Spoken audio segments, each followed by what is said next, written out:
News నేను మీరన్నది ఒక వార్త అందరి హృదయాలను కదిలించింది. ఆ వార్తే అసలు పేగుబంధం ఎక్కడ ఉందని కూడా ప్రశ్నించేలా చేస్తుంది. కాబట్టి పీపుల్ జరీలో ఒక వార్త వచ్చింది, పేగుబంధం ప్రశ్నార్థకం అనేటువంటి టైటిల్ తోటి హెడ్లైన్ తోటి ఇవాళ బ్యానర్ రేట్ వేయడం జరిగింది. సో చూద్దాం.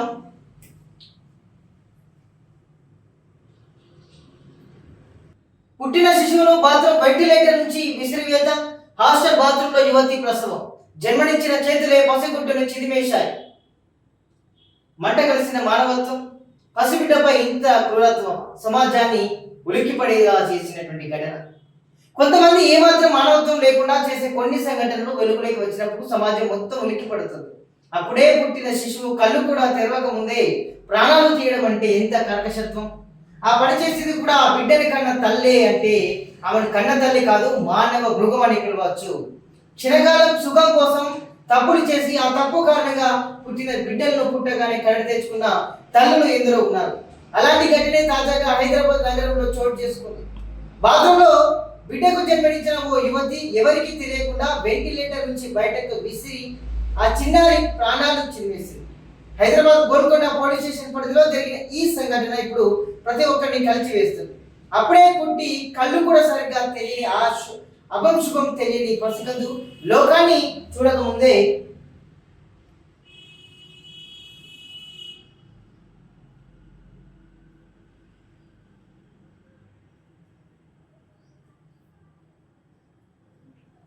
చూడకముందే ఆ తల్లి కాటికి పంపించింది. కనీసం మానవత్వం కూడా లేకుండా బయటికి విసిరేసింది. స్థానికంగా ఉన్న ఓ ఉమెన్స్ హాస్టల్లో ఉంటున్న ఓ యువతి తాజాగా హాస్టల్ వాష్రూమ్లో ప్రసవించింది. ఆ తర్వాత అక్కడ ఉన్న వెంటిలేటర్ నుంచి నవజాత శిశువును విసిరివేయడంతో ప్రాణాలు కోల్పోయింది. ఇక హాస్టల్ బాత్రూంలో ప్రసవించిన ఆ యువతి ప్రస్తుతం తీవ్ర అస్వస్థతకు గురైంది. దీంతో అది గమనించి హాస్టల్ యాజమాన్యం ఆమెను నీలోఫర్ ఆసుపత్రికి తరలించి చికిత్స అందిస్తుంది. అదే సమయంలో ఈ విషయాన్ని స్థానిక పోలీసులకు హాస్టల్ సిబ్బంది అందించారు. దీంతో రంగంలోకి దిగినటువంటి పోలీసులు ఆ పసికంది మృతదేహాన్ని స్వాధీనం చేసుకున్నారు, ఆసుపత్రికి తరలించారు. అయితే ఆ యువతి గర్భం దాల్చిన విషయం హాస్టల్ సిబ్బందికి కూడా తెలియకపోవడం ఇప్పుడు తీవ్ర చర్చకు దారితీస్తుంది. ఇక జరిగిన విషయం మొత్తం ఆ యువతి కుటుంబ సభ్యులకు కూడా తెలియజేశారు. ఆ యువతి తన భావ కారణంగానే గర్భం దాల్చి ఉండవచ్చని ఆమె కుటుంబ సభ్యులు అనుమానం వ్యక్తం చేస్తున్నారు. ఈ ఘటనకు సంబంధించి పూర్తి వివరాలను పోలీసులు సేకరించబడ్డారు. ఆ యువతి కోలుకొని వివరాలు చెబితే ఏం జరిగింది అనేది కూడా ఇప్పుడు చర్చనీయాంశంగా మారిందని కూడా చెప్పడం జరిగింది. అంటే అసలు ఆమె గర్భవతి అనే విషయం కూడా ఇటు తల్లిదండ్రులకు కూడా తెలియదు అన్నట్లే కదా.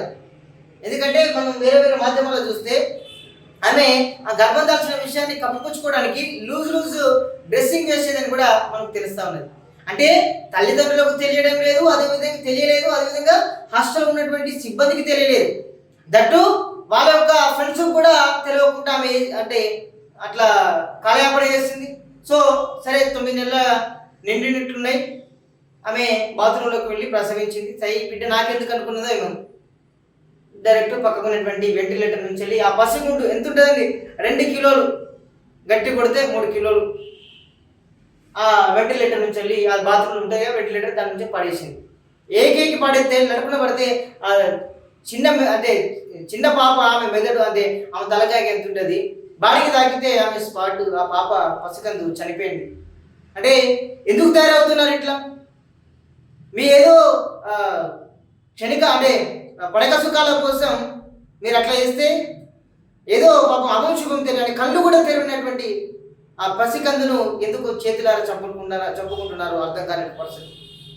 చాలా మంది ఉన్నారు. ఈమె ఇక ఎందుకు మరి ఇట్లా చేసిందో కూడా అర్థం కానిటువంటి పరిస్థితి.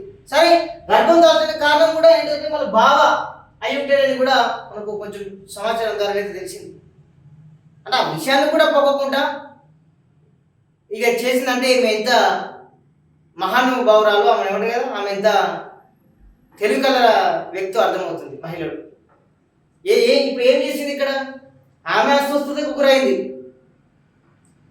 పాపను ఒక చిన్న పసిగుడ్డును ప్రపంచానికి తెలియకుండా కూడా చిరివేసింది కళ్ళు తెరవక ముందుకి. ఎందుకు ఇవన్నీ చేయడం? తప్పు పని చేయడం ఎందుకు?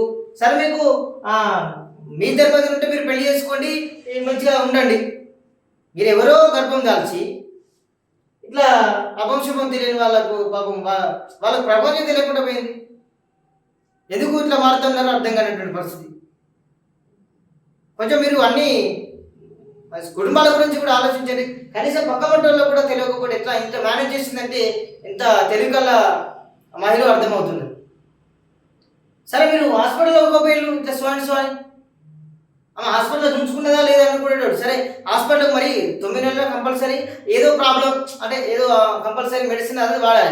మరి ఏ హాస్పిటల్లో పోయింది? పోయిందా పోలేదా? పోతే ఆ డాక్టర్ ఏమన్నాడు?